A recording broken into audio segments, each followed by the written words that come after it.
With few days to the December 17th district level elections, a number of voters who spoke to Citi News at the Essikafoambantem Number Two electoral area, which is one of the 363 electoral areas in the Sekondi-Takoradi Metropolis, say they would not vote due to failed promises in the past.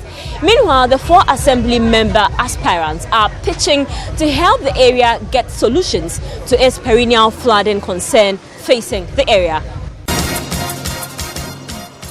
Essikafoambantem Number Two is one of the suburban communities here in the Sekondi-Takoradi Metropolis, with about 1,002 expected voters in this district level election, which will take place on the 17th of December. Over here we have 4 new faces aspiring to be the assemblyman over here. We understand the incumbent assemblyman is no more contesting, leaving the competition to 4 new aspirants. What is so unique about this election, the competition over here, is that we have 2 journalists actually contesting in this election, and then we have 1 mainstream politician and a driver to actually contest. But lucky for us, we have one of the journalists, Seth Amir Dankwa, who is actually contesting the Essikafoambantem Number Two seat. Seth, why the interest in local assembly elections? Yes, I have been a leader and always want to lead. As a journalist, the work that we do forms part of the processes to deepen local governance. And so I felt the need to now take the interest and then champion the cause in a proximity manner, because this is where I reside. And so charity begins at home. I have been helping to develop other communities, but the time has come for me to come home to also take a look at the community. What are some of the key issues that faces this particular community? Yes, our major issue here has to do with flooding. 80% of the water that flows from the Takoradi enclave passes through here before it gets into the sea, because we are the last community to the sea. And so it's a flood-prone area. But the issue about flooding is not something an assemblyman can handle. It calls for a huge budget. And we've drawn the attention of the MCE several times to it.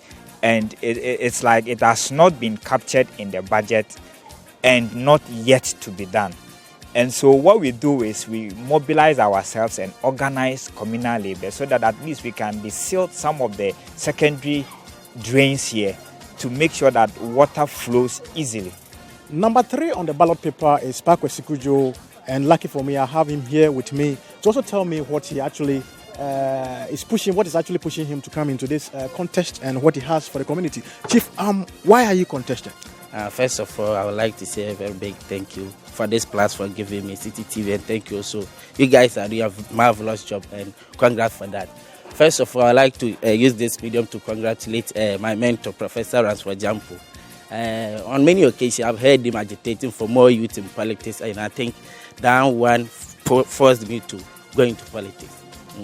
So you are in to do what? I'm in to change the rationale that people have concerning politicians, that they are corrupt, and politics for old people, not for the youth. As you see, I'm a youth, so I want to change the rationale in people's head that politics for old men.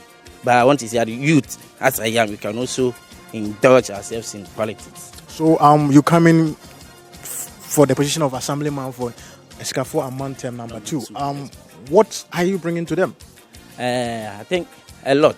I have 7 agendas or 7 pillars that I think is the best solutions to the problems that we are facing.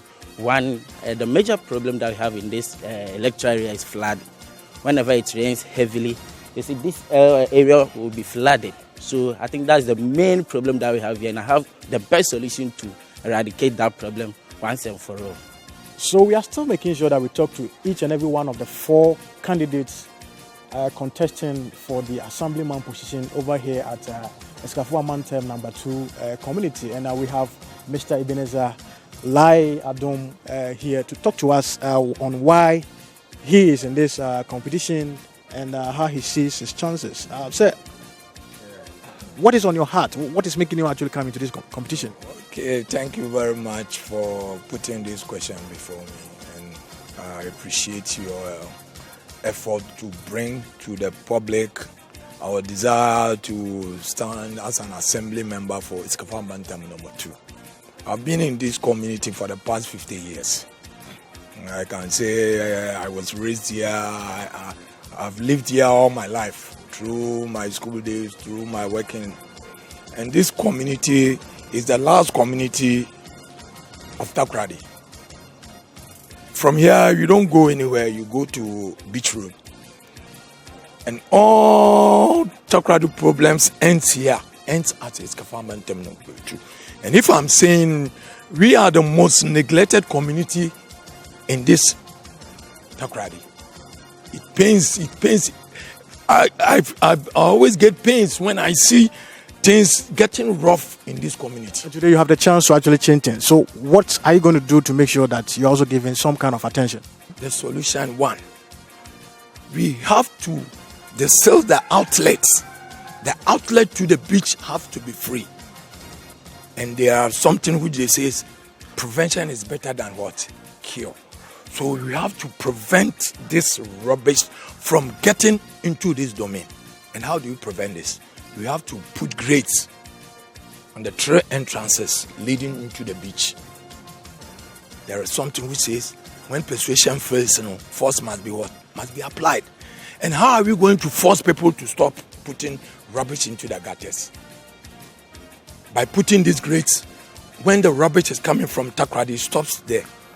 So the flooding we are experiencing now, they in Takoradi Central will experience that. And from there, they will know the gutter is not the place to put your rubbish. The aspirants have stated their aspirations, but what would the residents of Essikafoambantem Number Two be considering to cast their vote? That is, if they would participate in the district assembly level elections at all. Are you voting in this election? No, I'm not ready to vote, because whenever you vote, they promise us when you come, you are going to do this for them, do this for us, but they don't do it. So I've planned not to vote again because they promise and they don't fulfill their promise. So I don't want to vote this year. But over here we have 4 people who are seeking to be the assemblyman, and these are all fresh people, new faces. The incumbent is not going again. Why wouldn't you want to try the new people who are, maybe they will have something better for you this time around? Okay. Since they are new, maybe I will try and see what will come out of them. But I mean, what are some of the things that you would say are the concerns that you have here as residents that you want the new assemblyman help you solve it? Okay. For instance, some of our street bulbs, they have the gutters. When it rains, the gutter is too full of water. So we want the assemblyman always, they have to clean the gutter. We have to organize ourselves and clean the gutter so that whenever it is raining time, we shall be also free from whatever is going on. As for this area, we have a flood problem because when it's rain, we had flood problem, especially the main gutter over there. So we want somebody who can mobilize people, maybe the prisoners or people can take care of that gutter over there. Yeah. So talking to residents and aspirants at the Essikafoambantem Number Two community, the outstanding concern that actually came out was the issue of flooding that has been actually disturbing this community. But where the problem, I'm told, has to be solved from is this particular gutter, which happens to be the main exit gutter to the community, where from the various dirt and filth that comes from the community, it has to be emptied through this particular sewer system all the way into the beach. But it is always stacked. It is never emptied, and it causes flood in the community. But the sad thing is that this very particular troubled sewer system, which is never emptied and causes flood over here at Essikafoambantem Number Two, it's not that far from the head office of the Ghana National Petroleum Commission Foundation which is not far away from the community. In fact, this is the head office of the GMPC's foundation right here in Takoradi, and also serving as the national office for the GMPC's foundation. This has been Kwesi Ejenim from Essikafoambantem Number Two here in Takoradi.